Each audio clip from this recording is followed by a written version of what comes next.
is their Cordoba creator of the Leicester equaliser. El Khannouss, how much room does he have here?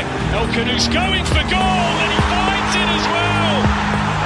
What a turnaround here at the Tottenham Hotspur Stadium. 4 minutes, Leicester have soaked up so much pressure. Patson jinking feet to get beyond his man, and the header from Jamie Vardy makes it 2. It's Wood should score. Wout Faes cannot cut. Yes, Anthony cannot cut. Has done it. Tielemans lining one up. What a goal! What a brilliant goal by Youri Tielemans! And the Leicester City fans go absolutely potty. Ball in behind Damian Vardy. It's 11. It's heaven for Jamie Vardy. Hold the back page. Hold the front page. And Leicester Player has smashed the record.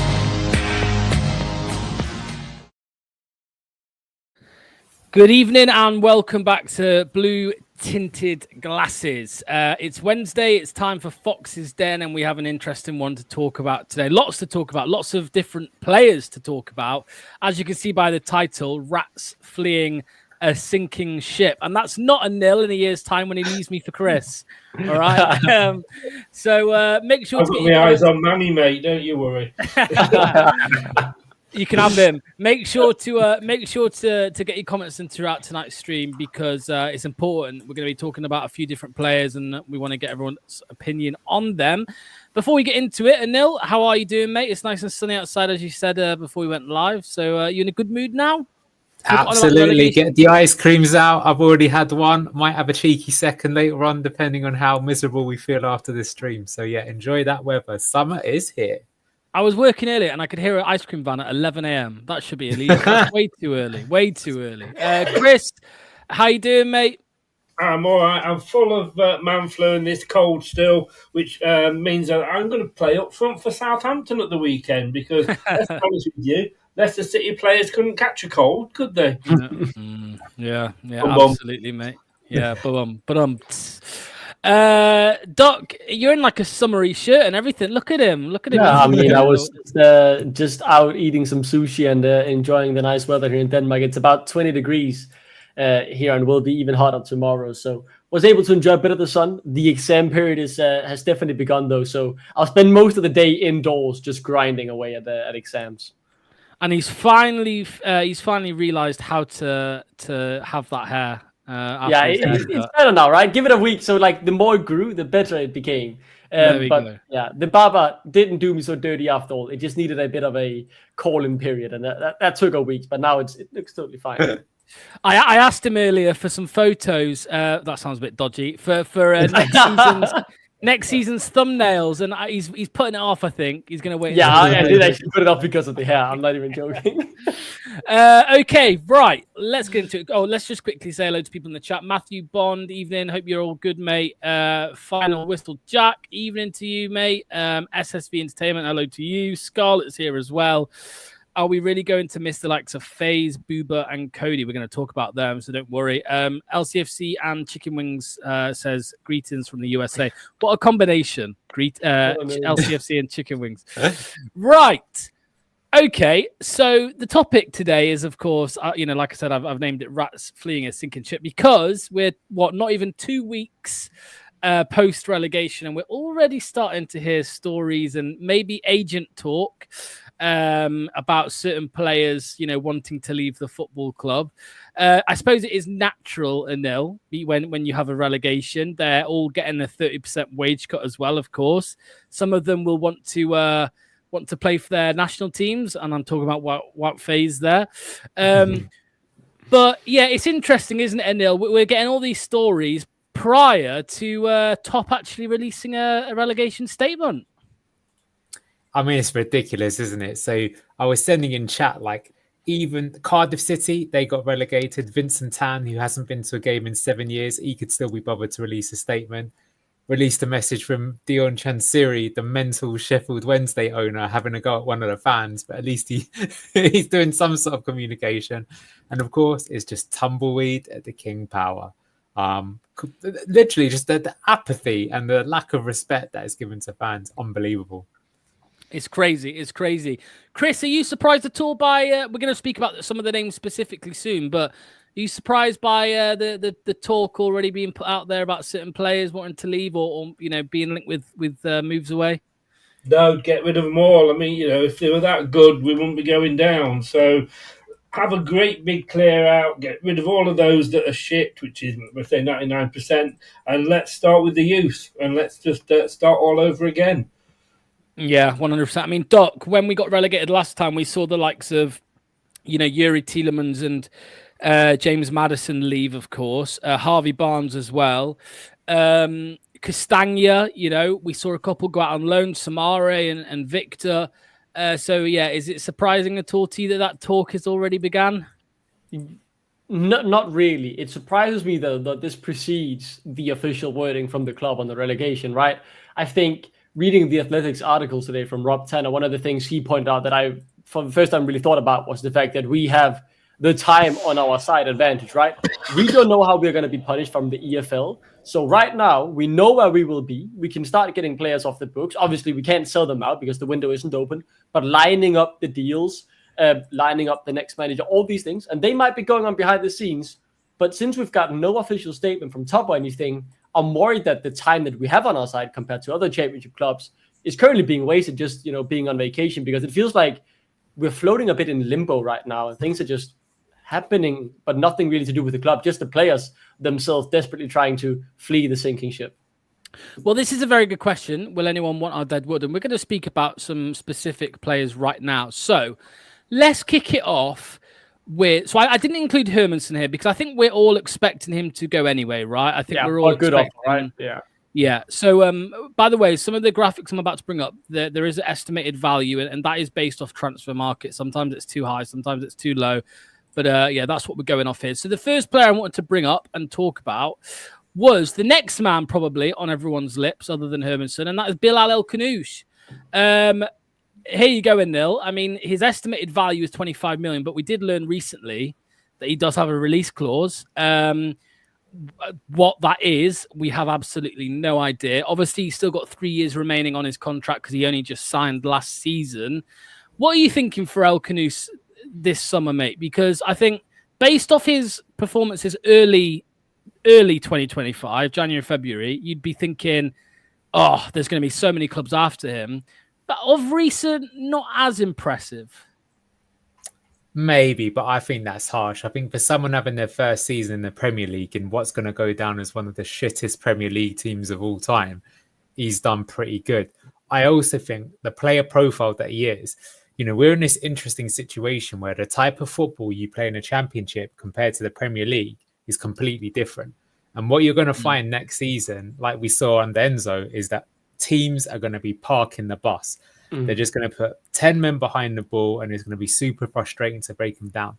So you need creative players.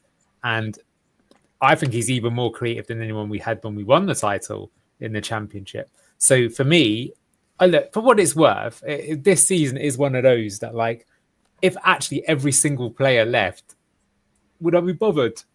To quote the TV show, I don't think you would. You could probably get around it, although I think we do have to speak about some actual technical difficulties in a moment.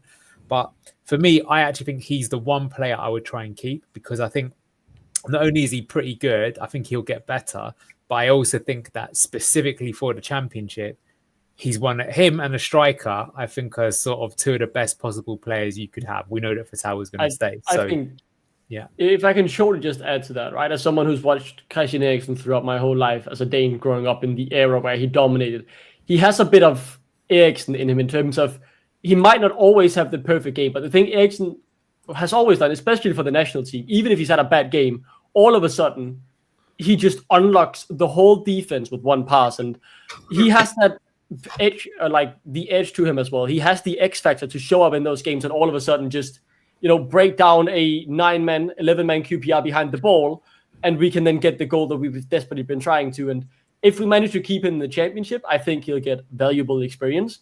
And I think he could be the difference maker. So, yeah, I would love to keep him, but I think a lot depends on what that release clause is, right? Is it 30, 40 million? Then maybe we keep him. Is it less than what we bought him for? Then, well, he's gone.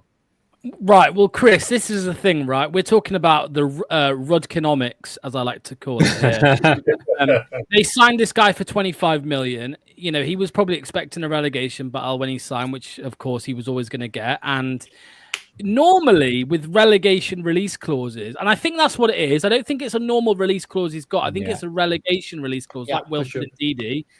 That is normally, significantly lower than what like a normal release clause would be. So my worry now is that some team is going to come along and put in, I don't know, a £10 million offer and get him. Because there's a comment here that says his release clause must be at least 10 million more than what we paid. I don't think that will be the case for a relegation release clause. Not with Rudkin sorting the contracts out, no. Look, he's got to say, he's one of those players that you would want to stay and build the team round. You know, I mean, I would love to see a midfield next season, you know, that included Mavididi, El Khannouss and Fatawu. But look, if he's going to go, and it all depends what position we're in. I said this on my show yesterday. We might have a management plan in place there. We're told what we can and what we can't do. That'd be funny having somebody in charge of the club that knew what they were doing. Anyway, sorry, thinking out loud there. If he's going to go, he's going to go, and let's sell him and let's move on as quick as we can. Let's not try and drag it out so that we sell him the day before the transfer window shuts, and then we can't replace him. You would hope that somebody in Leicester would be sat there thinking, well, look, along with Hermansson, he is probably our second most sellable player. We're going to get somebody in, or have somebody lined up that we can replace him with. No, we're not going to do that, are we? No, we're Leicester. Yeah, we're not going to do that. I'm sorry, I'm being silly there. Ignore that. Sorry. But I'd love to keep him. I really, really would. But, we have to accept the position we're in. And like I say, we may not have any choice. We may be, told that we've got to sell these players. So it'll be a shame if we do, because I'd love to see him next season. And like I said, I think he's a player that we should be looking to build the team around. Yeah, I'll just say short on the release clause. I feel pretty confident that it's not less than what we bought him for. Because surely, knowing the financial situation we're in, we wouldn't afford to be able to sell him at such a huge loss, like 5 or 10 million quid. It might have been the only condition he came in. I am more hopeful that it was sort of like he's willing to come, but if you guys get relegated, he'll leave for the same fee you bought for him, so no one really suffers, and he's just here for the 1 year to try and keep you up. I hope that's it. And I feel kind of confident in it, because if we had it at 5-10 million, I mean, that could really financially ruin us even further than we are. And if John Rudkin is digging our grave that deeply, man, we might as well just liquidate the club. Like, then we are too incompetent to be running a football club. This can't be, like, we can't be making those silly mistakes. We can't be doing a Leeds and Rodrigo, I think was his name, right? We left for 3 million quid or whatever. Yeah, I think the quote, when it was reported that he had a release clause, the words used were, I'm just finding it here, reasonable. A reasonable release clause was negotiated in his contract. Now, is that reasonable for him or reasonable for us? I think reasonable to me tells me it's not less than like 15 million, because it's a fair price. Like, a reasonable price is not a good price. If it was 10 million pounds or less, I'm sure would have been said a low or cheap or something like that release clause. When it's reasonable to me, that sounds like between that 20 to 30 million quid mark. Because, I don't know. It's a fair price. A reasonable release clause, a sought after player having a reasonable release clause, that sounds to me, Anil, like if it would be reasonable for the buying club. Do you know what I'm trying to say? That's how it seems. That's how it sounds to me. We're speculating. Yeah, getting him for 20 million or 25 million would be reasonable, considering you're buying him from another English club, right? Where you're buying him from Genk, you're definitely paying the full price, but there is always the English tax, right, of English clubs selling to other English clubs, which often leads to like those higher transfer fees. I'm feeling pretty confident it's not at the very least down to a disastrous 5 or 10 million quid. Yeah. What do you reckon? Well, I'll throw a little bit of a spanner in the works here, right? Which I think has to be raised right now before we go through the rest of the signings, right? So the thing is that, yeah, everyone wants to clean house and everything like that. But as it stands, we are literally under a transfer embargo from the EFL. So that means that any signing we want to make has to be ratified by the EFL. Would that be the same EFL box that we absolutely made a mockery of 2 seasons ago, and right now is absolutely baying for our blood. Would that be the same Leicester City Locks that has been known to cheat in the Championship multiple times before, being absolutely hated by other clubs in the Championship for doing so and not being able to abuse the same rules that Leicester did to get promoted? I wonder how this could turn out. I wonder when that kicks in, though, right? That shouldn't be until we officially give up our Premier No, it's already League. Andreas. Get with the news, bro. That's been in place since March 2024. It's Yeah. right now. But we could currently still sign players before we are officially a Championship club. No, you Because cannot. currently, at this point, we don't have a stake in the Championship or EFL. We are under Premier League jurisdiction. The window doesn't open until we're in the Championship. So as it stands, we cannot do that. So look, I'll pass it back to you guys. But number one, you got to remember that. So number two, what I'm saying is, even if our release clause is 24 million for Bilal, they could say, yeah, well, Brentford offered 16, so you're taking it because you're Leicester and your wage bill is 80 million. And this is just bearing in mind, because whilst I think we want to sell every single player that's on the books right now, what happens if you start the first game of the season, you got no players? So just keep these things in mind. That's the span you've got to keep in mind. Yeah. I was going to say, just in response to what Doc was saying, the actual term is a registration embargo. So no matter when you sell it, we could agree a deal now, right? But we wouldn't be able to register him unless it's ratified by the EFL. So, Chris, just finally on Bilal El Khannouss, obviously what we were just speaking about, release clauses, it's a little bit worrying. I mean, Manny said here, any release clause shouldn't be less than what we paid. Yes, but we're talking about John Rudkin here. Surely John Rudkin cannot be that thick that you get a release clause. Yeah, you know, I mean, surely not.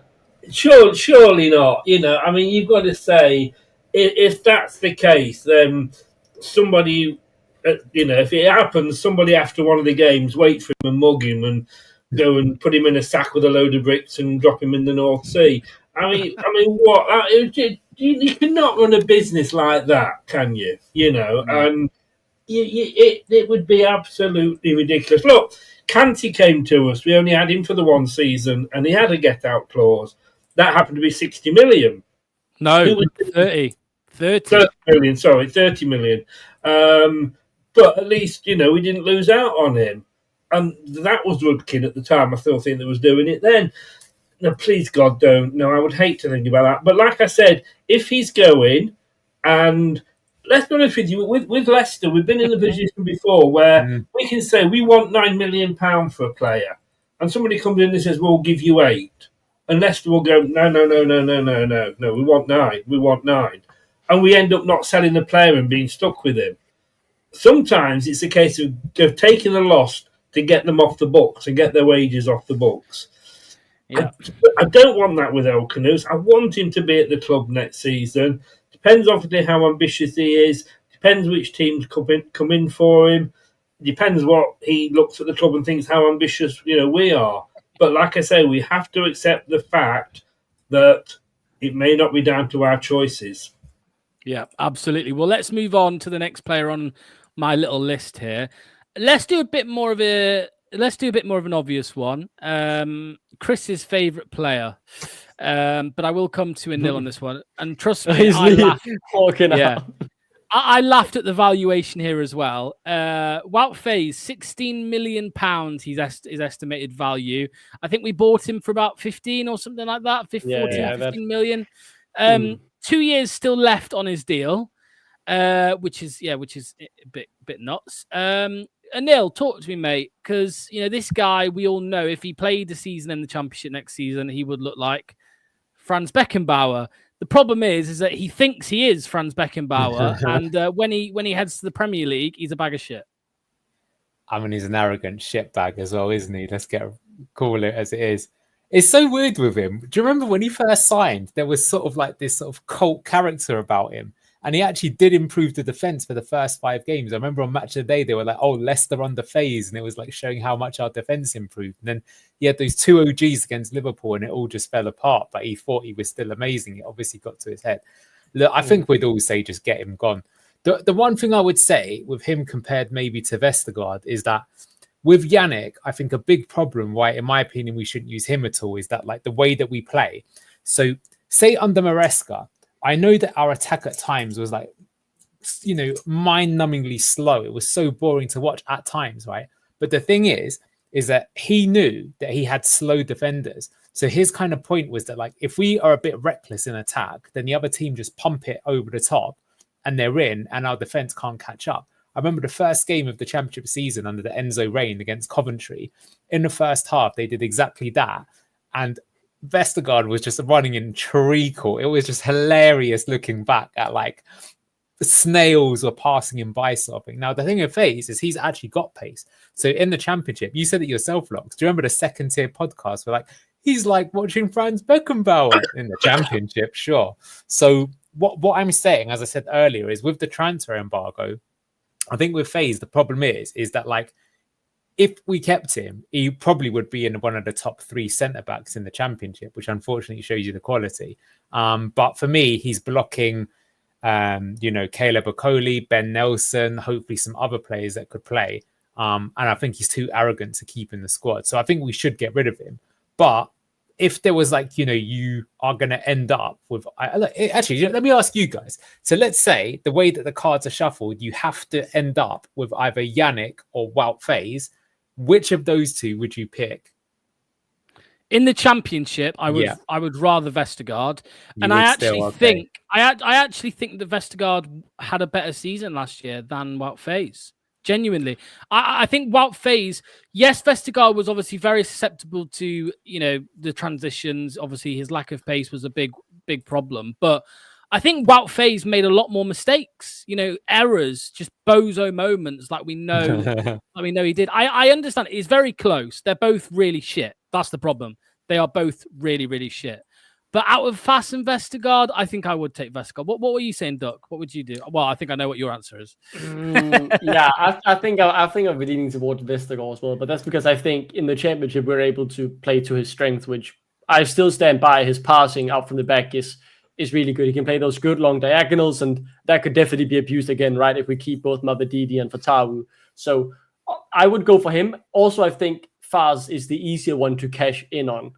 Yes. I think Vestergaard is the one we can definitely sell as well. The big problem with him is his wage, right? Do people want to pay his wage, or is he willing to take the pay cut that is required to then go out? I think they would be, compared to the fact that if they want to keep their national team dreams alive for a World Cup in 2026, well, they need to be playing regularly in a top division, right? And they have both the traits about them, though, that give the extra value. Senior international with plenty of experience. All those things, to me, mean we should be able to sell them. People who've watched how Yannick Vestergaard this season has played for Denmark, you would be impressed. His first game in Copenhagen against Portugal, masterclass performance. He was one of the best players on the pitch there. And Wout Faes, I haven't seen exactly how he's done for Belgium, but considering how good he looked before he came to Leicester, and the fact that he has so much built-in experience and even continued to be there, some clubs definitely feel like there's a player in there that they want to pay something for. The question is how much. Go on, Chris. Your favourite player, mate? I can tell you, Doc, how well he does for Belgium. He played for Belgium national team. I think it was against Spain, and the Belgian national paper gave him 0 out of 10. Really? That's an improvement from the ratings we normally give him. Well done. I mean, he does play a lot. Even if he's shit, somehow he's been there all throughout the Premier League season, pretty much, right? Because we've got dickheads as managers. I mean, can I just say, what is Wout Faes' position? Can somebody tell me? I think he would be better as a striker, to be honest, man. His shots aren't bad. He's a defender, right? Mm. What do you expect your defenders to do? Tackle? You know how many tackles? Chris, I've heard from sources he's a master of anticipation. Actually, Did you see this? Chris? Did you see this the other day in Percy's article about how Wout Faes' agency did a montage of his highlights from the game against Everton, which we lost 4-0. No, the Brentford 4-0 loss, rather. That's even worse. Yeah, one of the two. Yeah. So, go on. I mean, look. Can I just finish on that point? Against Wolves, he made the least tackles, the least interceptions, and the least blocks of any of the defenders in our team. The only thing that he came out on top was clearances, because he was booting the ball anywhere. The guy, he's like a fart in a lift. He's wrong on so many levels. And, while he is here, all he's doing is taking up the oxygen of another human being. The guy is an absolute plonker. I mean, look, we all have our opinions. That's football for you.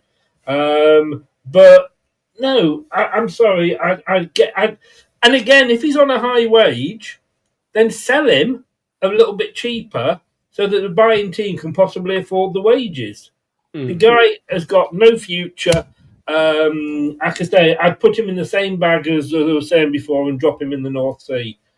I just checked, right? Though 26 games for Belgium. I know Yannick Westergaard, I think he just reached 75. So both are senior internationals. And I think Wout Faes, he's coming into the best years of his life now in terms of a football career, right? 27. So I'm certain a club in Europe will want to pick him up. The question is, will he drop his wages or will we have to cover some of them?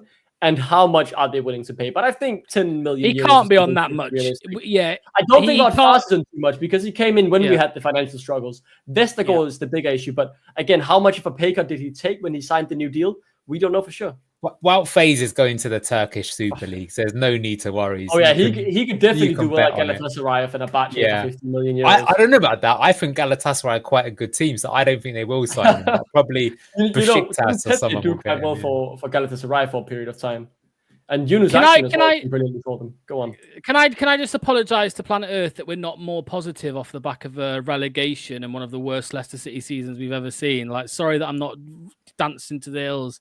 Very strange. Okay, up next is I forgot to ask actually. Do you think that's a fair value? Do you think we could get 16 million for Wout Faes? Does anybody actually think that? I think depending on who wants to buy him, I think we could get around that. I think 10, 13 isn't unrealistic, depending on the buyer, because again, he has the traditional things that adds value to you in football. You know, he's played at the Euros with Belgium, a big nation. Even if he does bad for them, he's won awards back in France as a young centre back when he was there, and the Premier League experience, getting into his best years of football.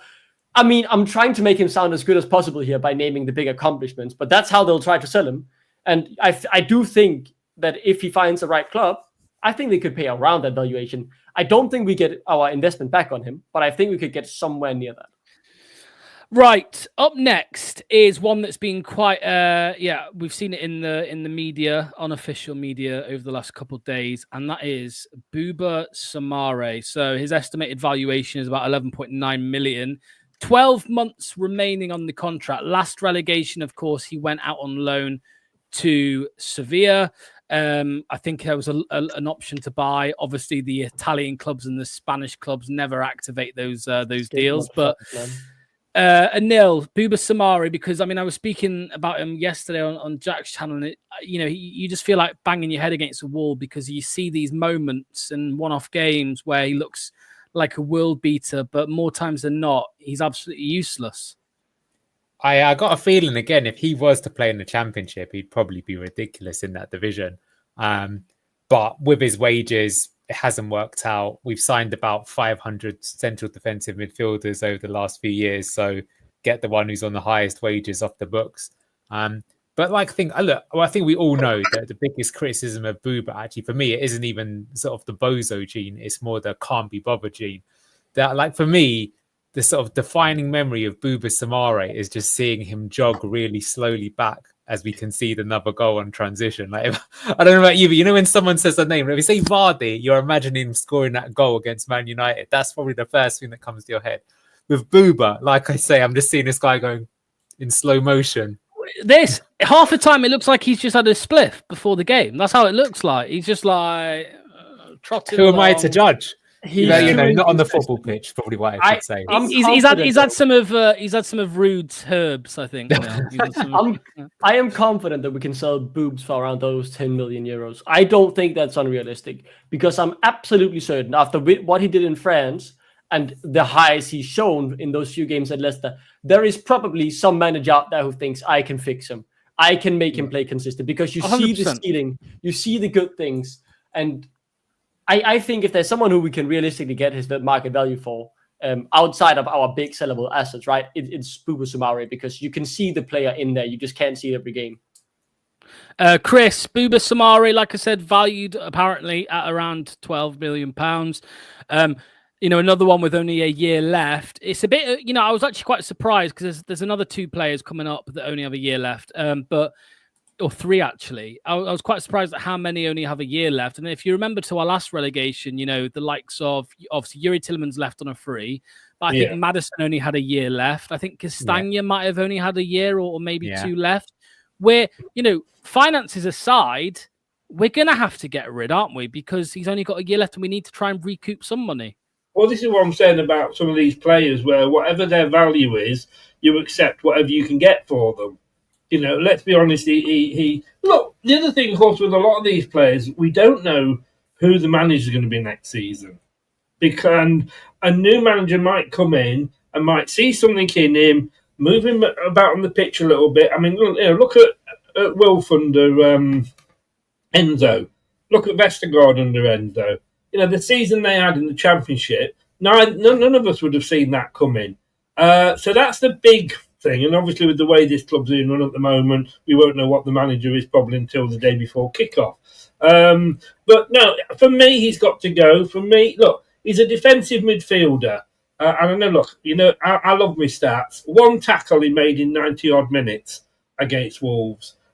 He had 1 block shot and he gave 1 foul away. That was his total contribution. And something that Neil said, which is so true, that, you see the opposition attacking and you're thinking, where are our midfielders? Where are they coming back to help the defence? They're jogging. They're jogging back. You know what I mean? And I just know he's got to go. And like I say, whatever the value are, I think we've got to say, let's just sell them for whatever we can get to get them off the books and free up places to bring people in or bring youngsters through, whichever it is. Because otherwise we're going to have players there that are just sat up, taking space up, send them out on a loan, and we'll still have them at the end of the day. Is it better to sell some? I mean, how much did you say Soumare was worth? 12 million. Yeah. Right. Is it better that we sort of sell him for 5 now and get some money in him and get him off the wage book? Or do we sort of loan him out for a season, probably end up paying half his wages and then let him go for free and we don't get any money for him? Yeah, get something for him, right? I think his wages are about 4 million a year as well, Doc. Around 3-4 million a year. Yeah, I think if we manage to offload some of these heavy earners, I don't think we'll be put under our business plan. We haven't breached this season in the Premier League, so I mean, they would be coming after us from what we haven't breached. I feel confident in that. The board have said that. That's the only thing I really trust the board on. Wait, it depends if they haven't, though, have they? They haven't said that we haven't, have they? No, but we didn't breach in December when they had a checkup. We're sailing very close to the wind is quite and that's obvious. why they didn't spend more in the January window. So I mean, if we've breached still, if we've been, that's maybe why they haven't sacked Ruud now. I think they are either waiting to sell someone so they can sack Ruud, or if they're sticking with him, they're waiting until the next accounting period so they can sell all the sellable assets while we're in the Championship, so we don't breach in that season. I feel pretty confident that unless they're after us after what we did last time and we were put under the registration issue, I don't think the EFL will be trying to fuck us over too hard, or they won't be able to because we won't have done anything wrong unless they're able to charge us for what we did last time. Andreas, I don't know where you've been living. Have a look at the rules that were just implied today. We are going to get absolutely shafted. Like I will say, I haven't had time to fully understand it because my mum came to visit today, so I haven't looked fully into it. I will make that very clear. They've announced rule changes that are quite clearly being changed to target Leicester City this summer. Quite obvious. But we have to breach something, right? And if we haven't breached this Premier League season, what would they be able to do? We'll see. We don't know. We don't know the full ins and outs. Moving on to the next player. By the way, just a quick one here. You trust the board, Duck? Ask Rogers, Enzo, and RBN. No, I will say I am very much against this ball, but that's the one thing I can give them the benefit of the doubt on, because no one believed them when we came up that they would avoid the PSR charge. They did. Everyone was confident in January we would get a points deduction. They were confident we weren't. We didn't. That's the only thing I will give them the benefit of the doubt on. So until they say we think we have breached, I will not think so, even if some people say otherwise, because, I mean, they've proved me wrong twice. I've been on the wrong side of that fence, and now I'll actually, just on that single issue, give them the benefit of the doubt. Yeah, absolutely. In a sec, I will bring up the EFL statement as well, just so we can have a look, go through it together. But anyway, next up, the next player to talk about here is the guy that was signed in the same window as Boubakary Soumare, and that is Patson Daka. He's valued at around £10.2 million, apparently. Another one with only 12 months remaining on his contract. And Neil, talk to me, mate. It's a similar story to Soumare. Well, I'd say actually Soumare this season's done more than Daka. But yeah, what do you think about this one? Because if we got rid of Daka, we have 0 strikers at the football club. Do we keep him and just run his contract down and let him go, or do we try and recoup some money? Well, he's another one that's on quite high wages. I think, again, it's like 70 to 80K. So the problem, I'll be honest, I think if 10 million was offered, I would say we should take it, absolutely, and try and loan someone in or something like that. Because I think, I'll put it this way, I think if Patson Daka was our main striker next season, I still see him getting between 15 and 20 goals in a team like Leicester. I think so too. What? Yeah. What? I mean, he scored like 8 from like 16 the last time we were there. So statistically, he would do that, right? So if you bear that in mind, you'd probably be worth keeping. Well, look, mate, any real striker up front is going to score goals in a team that's going to have 70% possession of the ball. That's the thing. It would inevitably come, right? He maybe would have been able to get 40 if he was a good finisher, but I think the 20 is realistic. Yeah, but the thing is that, like, if then he's going to leave for free anyway at the end of that season, what's the point? You might as well just cash in now. Yeah, that's a fair point, to be honest with you. Well, I mean, look, we all say this in jest, but the thing is if we literally sell the team, we don't have a team. And then if you play all the youngsters and you're playing a team that's literally your under 21s team, well, hate to break it to you, but under 21s lost 5-3 to Southampton in their last, appearance of the season. So it's not like they're super elite and everything like that. So for me, I would take it, get someone else in. But I mean, like I say, then how many strikers are you going to have to sign? You're going to have to sign at least 2. Maybe you need to have more than that. Maybe not. Actually, we say Daka, but Ayew could probably play up front, to be honest with you. So yeah, I would sell him, to be honest with you. Yeah. Let me come to you next, Chris. Patson Daka. Yeah, I don't even know what to call it. I was going to call him 10 to 20 goals, is that next season or for the rest of his career? I hear what Neil's saying, though, Chris, because he did score 9 goals. And oh, wow. Wow, 9 goals. That's just what you want in. Let's go out and find another 9-goal striker, shall we? I mean, come on. The guy is pants. Look, I spent all last season defending this guy, and I wasn't defending him because he was a good player.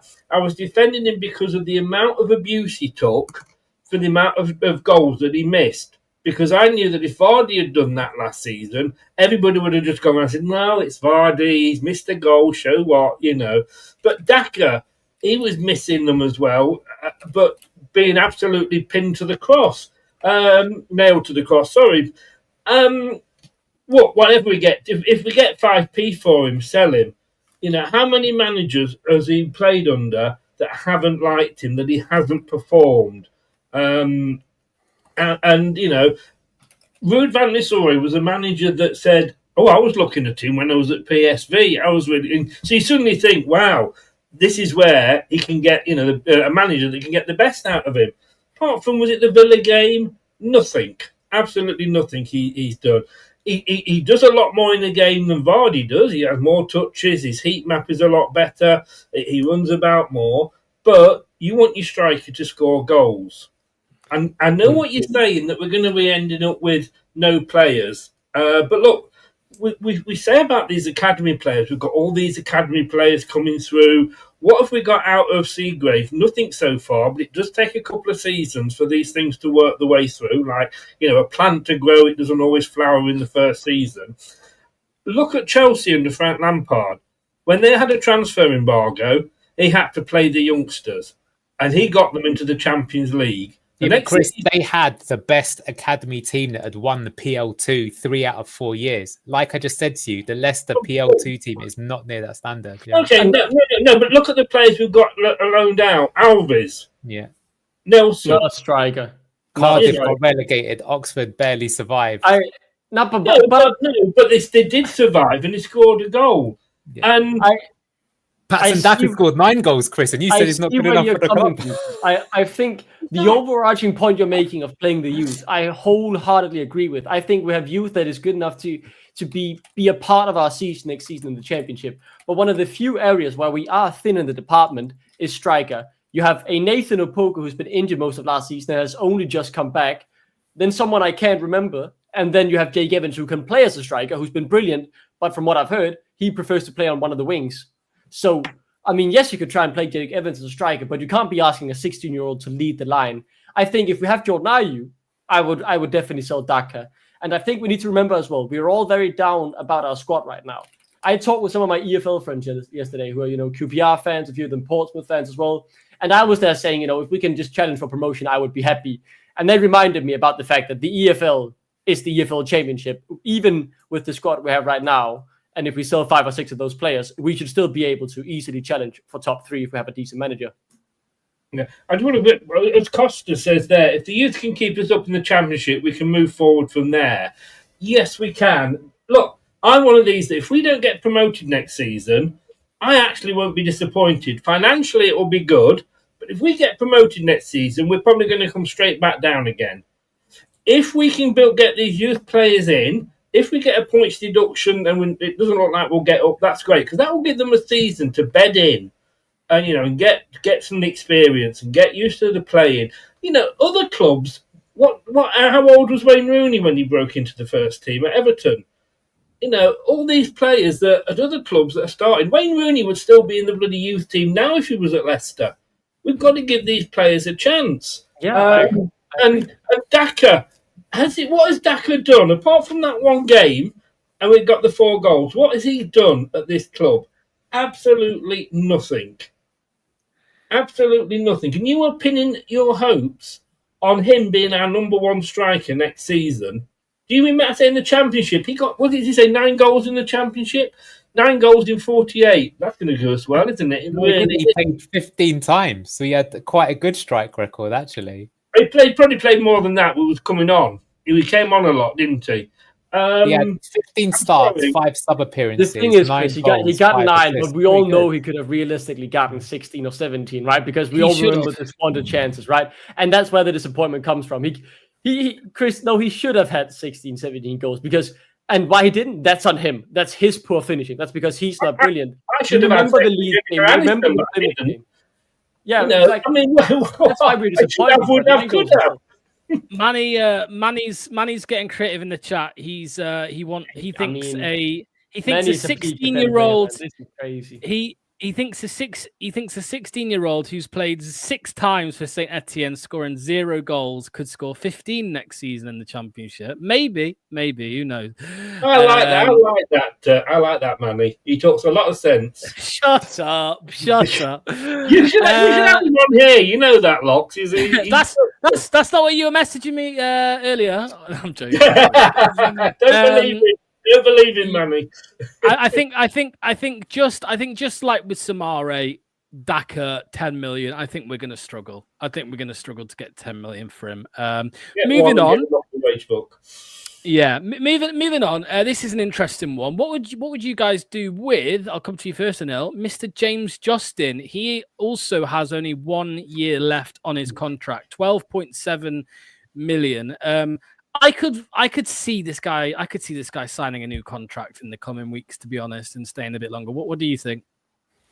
That's a danger, though. I think, unfortunately, I would say that James Justin played in the back 4 the 2 seasons we got relegated, and we forget for the first half of the season, Andreas was getting fed up. I literally remember on one of the shows he said, "Can we just not go through James Justin sucking again on tonight's show before we started?" And I was like, "But Andreas, that is the story of this game." And he's laughing because he can remember. I can't remember. He's a nice guy. I think he's more than good enough for the Championship. He's still going to be one of the better players. But do you know what? Honestly, I would actually say even for James Justin, I would actually recommend for his own good to have a break. I think he could do a bit. Rise to the challenge maybe somewhere else. If he stays, I got no problem. He'd be comfortably one of the better players in the Championship. But I was going to say, when you said a break, what, retirement or? No, come on, that's long been break. I'm joking. I think if we're being honest, at one point he looked like he could be playing fullback for England or get into the squad. And then he had his bad injuries. And since then, at best, he's a very bottom of the table Premier League player and at best upper championship. Who knows? Maybe like Burnley, Leeds, one of the other teams who come up, they might go for a punt on him and he could maybe do a job for them. But like I say, I haven't got a problem if he stays. He's also always got a good attitude. But look, we're saying I think maybe it's sometimes good to make a little bit of a break. And, you know, like I say, if the EFL is going to shaft us and we've got to just raise funds, then I think he, you know, cash in on that contract. But you're right, Locks. I could see him signing another one. And for what it's worth, if he did, I wouldn't really be that upset with it. I just think it might be better for all parties to take a break and move on. Yeah, I mean, Chris, what do you think about this one? Because, you know, like I said, we've got so many players that are running out of contract. And let's say even if we did get promoted, we had a successful season next year, we're going to be in the mud next summer with all these players leaving on frees. Do we, you know, this is a tough one, I think, with Justin, because do you cash in or do you sign him up for another year, another 2 years, whatever? This hurts, but I'm actually finding myself agreeing a bit with Anil here. No, seriously, if he was because of his value, you know, say he's probably one that we could, you know, would more likely be able to sell. He did make it into the England team. I think he played 45 minutes for England at one game, then got injured. This season hasn't been good for him, and I know he can play left and right back, but he's shit at right back. He's half decent at left back, but he hasn't been played at left back because Ruud van Nistelrooy goes and buys a right back and then carries on playing a left back at right back. Yeah. For me, I would give him an extension. Depends obviously how long he wants. Maybe give him 2 years extension, so he's doing it rather than 3 or 4. But I personally, if it was down to me, one of the more experienced players, I would definitely keep him.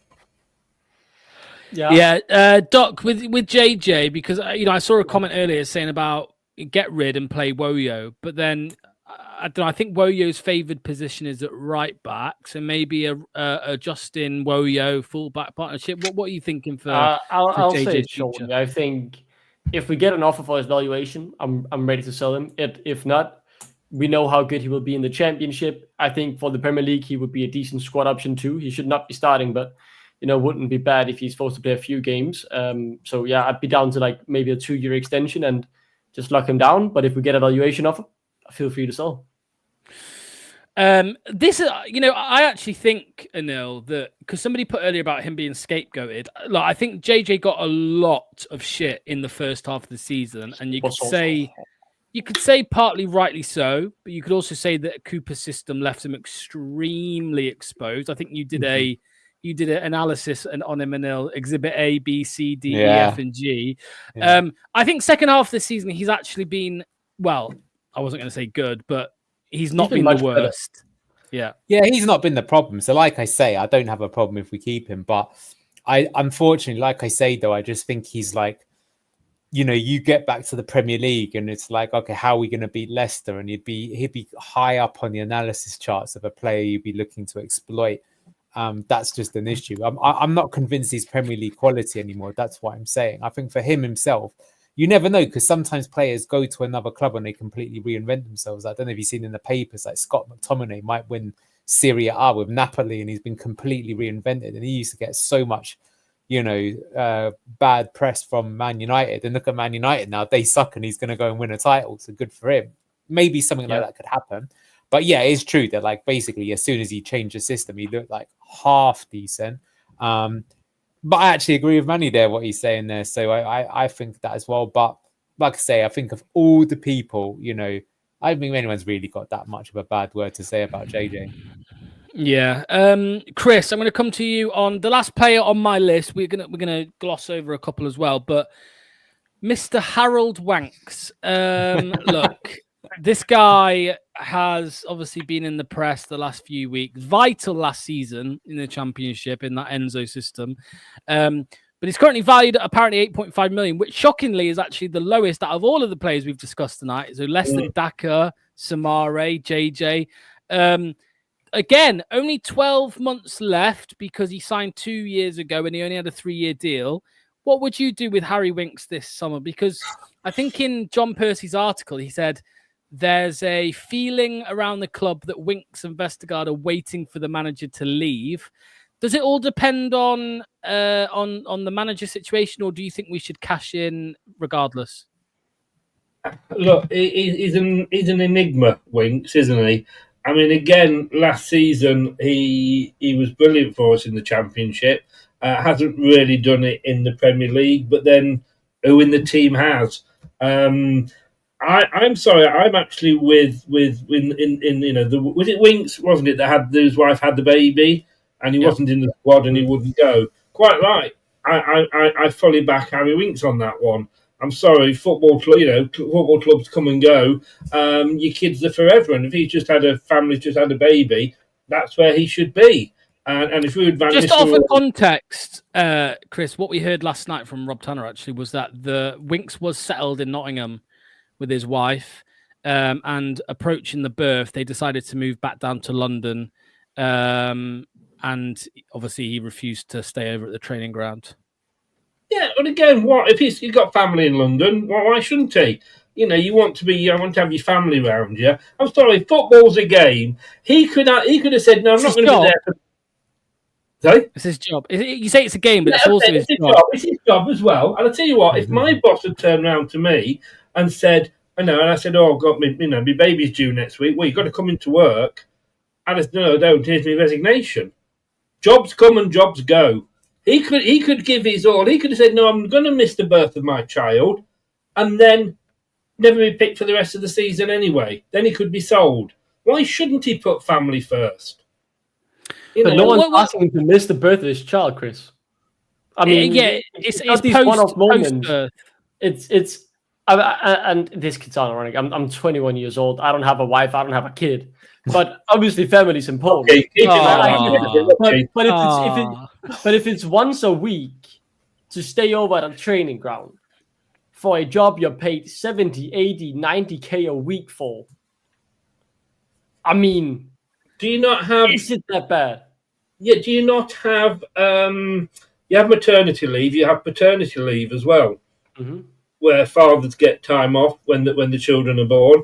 That's not this. This isn't the situation, though, is it? Because I mean, he was still coming to work, so he was still showing up to training.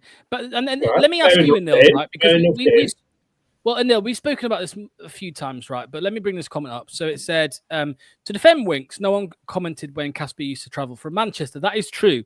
But I think if Casper was asked to stay at the training ground one night a week, because, for whatever reason, I think he would have. There was a conversation about this on the overlap last night, Anil.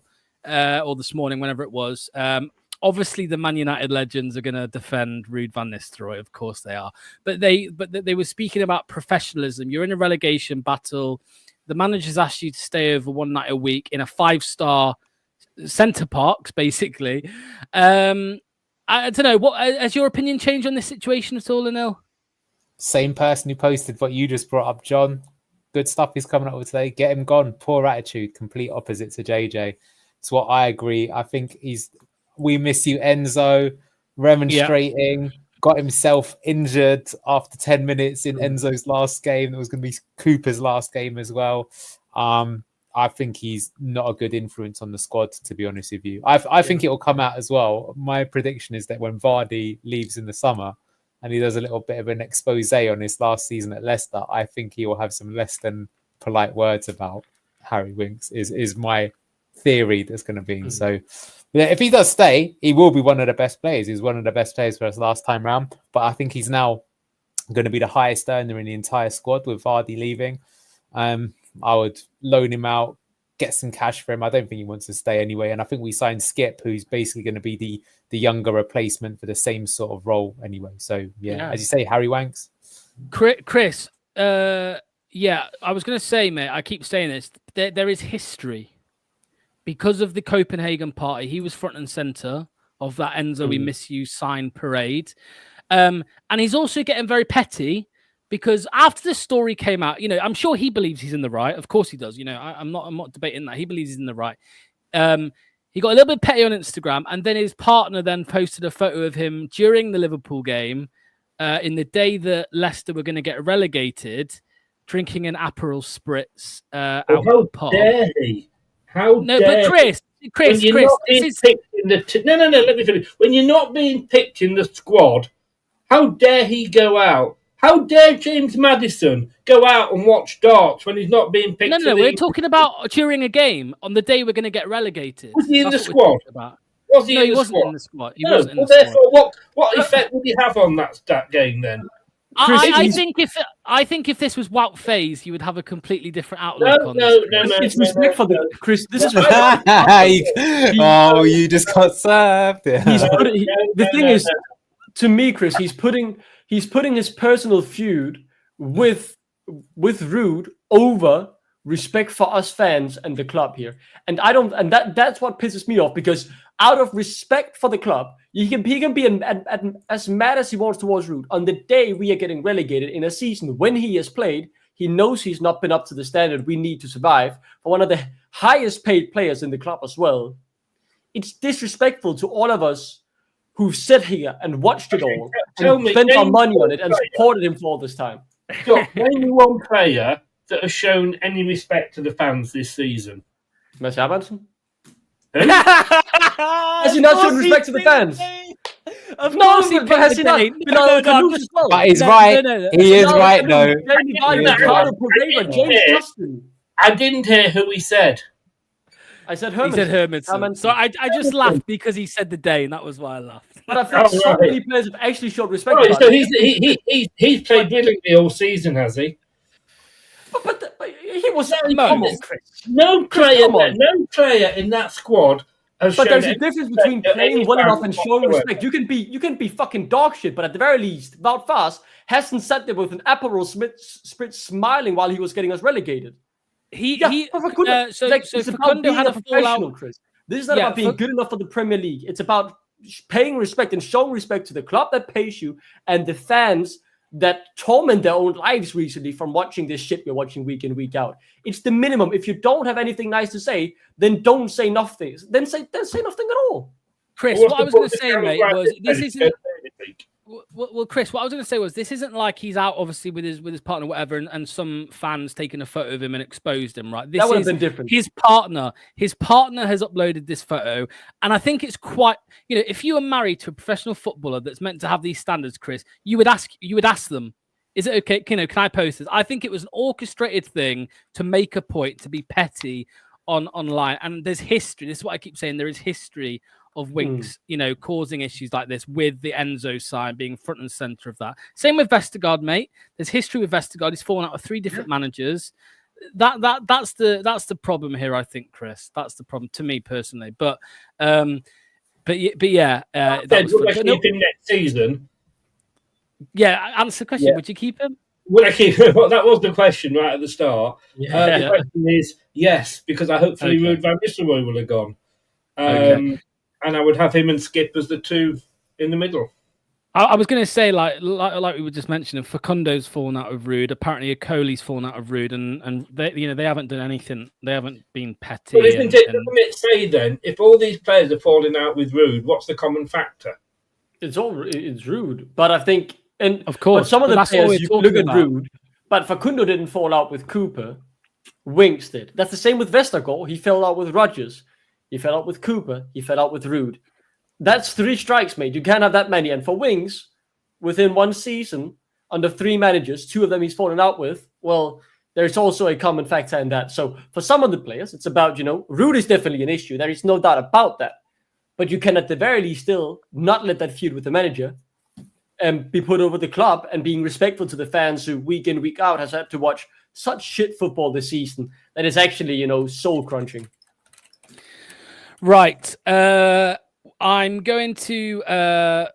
Yeah, I know, mate. I know. I'm going to bring up the EFL statement now quickly. Let's end it on this. Enter some good news, shall we? Yeah. Planet Earth is saying we're too negative. Here's some good news. Anyway, EFL statement changes to championship profit and sustainability rules approved. That's a bit small. Let me bring that up a bit closer. There we go. And then let me zoom in.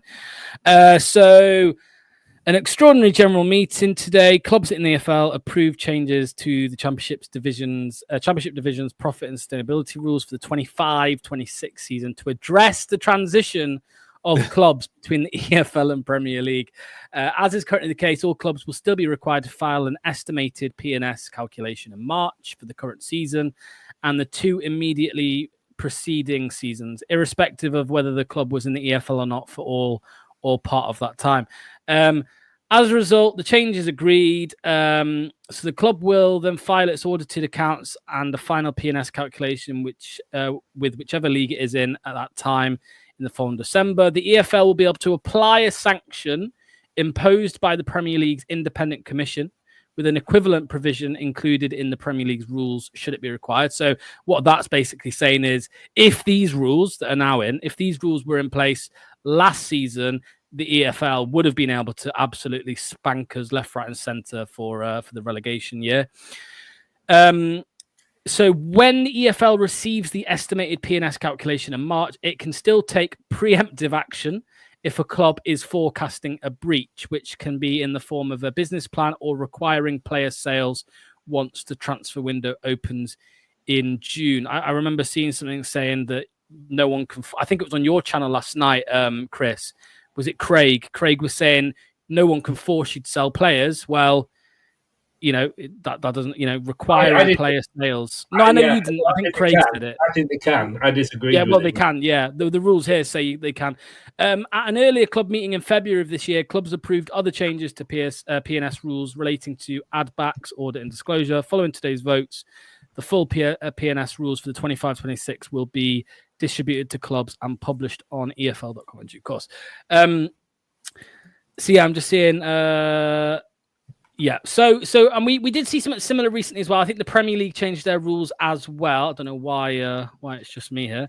The Premier League also changed their rules recently, so they're trying to crack down and close the loopholes and things like that, aren't they, Anil? Yeah, absolutely. But I mean, the thing is you've got to understand just how much we cheated essentially last time we went down, because we kept all of our squad. We had the wage bill that was astronomical, the biggest in championship history, and we signed players on top of it. And then when it got to March, they're like, "Oh, hey Leicester, where's your PSR plan?" We're like, "Oh, we're not submitting one."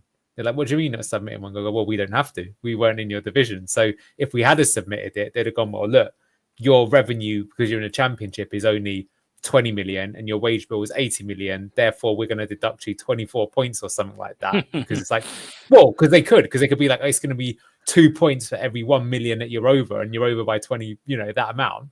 So point is this time round, we'll have to play ball. We won't be able to do that. Now, look, to be fair, maybe this time round, we won't have so many high earners in the squad. But let's just say we sold every single one of the players that we've gone through today, then who are you literally lining up with on the first game of the season, right? It won't be a team of anywhere near as much quality, and therefore it could be a struggle. I kind of agree with what Chris was saying earlier, that it might be a necessary pain that we have to take. I'm not necessarily against that 2-season idea. I actually was for that the last time round as well, if we got the right person and we had the proper rebuild. But the problem is then that's really risky in the second season, because we only get 2 years of parachute payments because we were only in the Premier League 1 season this time around when we fell. So, yeah. And like I said, I mean, it could even be that, like, okay, fair enough, you're going up. But by the way, Leicester, you need to sell for Tawu as soon as the season ends to be able to pay for your stay while you're in the championship. So, yeah, it's like I say, the last time round, yeah, we did dominate the championship. We had a little wobble at the end, but we did basically stay up. We were top for most of the season, but we were properly taking the piss, right? This time round, that's not going to be allowed. And so therefore it's going to be difficult. And that's why I think that's why Van Nistelrooy's probably still kept on, because like, well, if we have to get rid of him for 3.5 million, but we think he'll do a job, they're doing a cheapo their way out of it. So yeah, unfortunately, that's why we've got this thrilling positive news to give you. Chris, I would expect some of the business that we are going to do in with regards to outgoings that will happen before the 30th of June to try and, because I'm like we were just discussing earlier. We don't know if we're on course to breach, but the rule now is that if we did breach this season, and when I say this season, I mean the accounting period that's going to end on the 30th of June, then the EFL can punish us for that in future, despite us still being a Premier League club, whatever. So, yeah, I wouldn't be surprised to see some business done before the 30th of June, like we saw with Keane and Dewsbury Hall last season, for example. More than likely. And look, you can't blame the EFL. Like Emil said, I completely agree with what he said. We got away with one. We didn't break any rules, but we just made use of the loopholes. And when you find a loophole in anything, the people whose rules they are going to shut those loopholes as quickly as they can. And you can't keep getting away with it. Look, if we have to sell players, then yes, if we have to sell them now, at least we know where we stand. The sooner it's done, the sooner we know. Right, well, he's gone. We know where we're moving forward next season. Then, yeah, I don't go on, think Doc. this is that bad. I mean, this just means they're able to take a look at our accounts while we're also in the Premier League and add those into the championship calculations. Obviously, they have a smaller cap for how much you can spend within the PSR, which will make it hard for us to fit in them. But we have time to comply. We have all of the summer transfer window to really flip the script. I was impressed at how good of a job was done when we were first relegated to cost cut while losing such a big amount of revenue. I think we should be able to fit within those rules and regulations. And I think there's a way we get out of this without being punished. But there is no doubt that this does mean, of course, that we won't be able to spend like we did last time when we went down to the championship, paying players 80, 90K a week and 7.5 million quid for someone like Connor Cody. We could still make a few of those signings, I think, but the wage would have to be much lower, and we will have to sell more than we did last time if we want to make those sales or make those purchases. I was going to say, with the reduction in expenditure last time, that was quite the accounts we went through a few weeks ago. I mean, a big part of that, Doc, was because every player took a 30% wage cut. This season they would have been back up to 100%.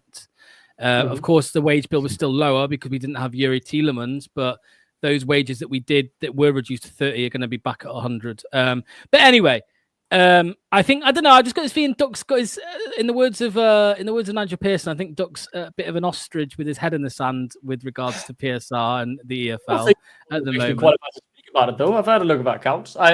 I think with what they did last time, there is a way we can avoid a breach. That will mean the summer is tough, and there is no doubt we are currently, whatever's happening in the Premier League, which we cannot see yet, we are floating close to the ceiling since we haven't sacked Ruud. We didn't spend more in January, of course, but we still have plenty of economical levers. That's my main point here. We have so many high earners still who we can get, who we try and get rid of if we succeed at that. If we have to make 100 million in player sales, how on earth are we going to do that? I don't think we have to. Why would you think we have that? We have to have that. I think, we probably need around the same 75 million quid we needed last time, and that's more reasonable. I think if we sell all the deadwood, we can, but would we need to raise as much? Probably not, because our wage bill is already lower. We're losing someone like Jamie Vardy, who is a huge part of that wage bill, but that is obviously still with the statement that someone like Soumare on 70k, someone like Wings on 80, someone like Connor Cody, Yannick Vestergaard, Patson Daka, all these heavy earners from before the relegation, they need to be gone, because that wage bill is a huge part of why we have so little wiggle room. So that has to be cut down. But I'm optimistic in the sense that we have those levers that we can still pull. We still are yet to really have that full clear out. And if we can do that, we should have a bit to spend. But there is no doubt that we won't be able to do what we did last time in the championship. Okay, well, that is the end. We'll end on that bit of positivity just for you, Planet Earth, if you're still here. Bit of positivity from Doc. Chris, what's going on over at LTID TV, mate? What can people watch? I'm a sadomasochist, so we're doing a watch along at the weekend, as I'm sure we all will be. We've got the Prediction League, which I'm about as successful in as Leicester are in the Premier League this season. That's tomorrow at 7. We'll be doing something Friday at 7. God knows what it is yet, but we'll be doing something. But thanks for having me on, as always, mate. Great channel. Lovely stuff. Doc and Neil, you both watch along on the weekend? Yeah. I will be there. Ooh, nice. For El the Shitico, who can't be looking forward to that? Genuinely, one of Who the only is games, worse, Leicester or Southampton? I need us to win, though. We cannot be worse than Southampton. This season has been better because of the fact that we are not the worst team in the league. We've been horrible. We need to win this. Remember, it can't get any worse. It can. Remember they that. totally outplayed us for 45 minutes at the St. Mary's. Just saying. That's my biggest fear. That's the thing I've been hoping. Because I was saying all season that I wanted Southampton to finish up on less points than Derby did. And everyone was saying, well, no, come on, it's Derby. You want to let them be the worst team ever. But if Southampton had, that would have been the story of the relegation this season, not how bad we were. Southampton beat us. They're only, 4 points behind us or something? They could easily overtake us. How embarrassing would that be? Exactly. I don't like the El Shitico. I prefer the El Gashico. That's my. I much prefer that El Gashico. Do you know what that means, Duck? No. No. Okay, let's end it there. Right, cheers all. We'll see you very soon. Videos coming out.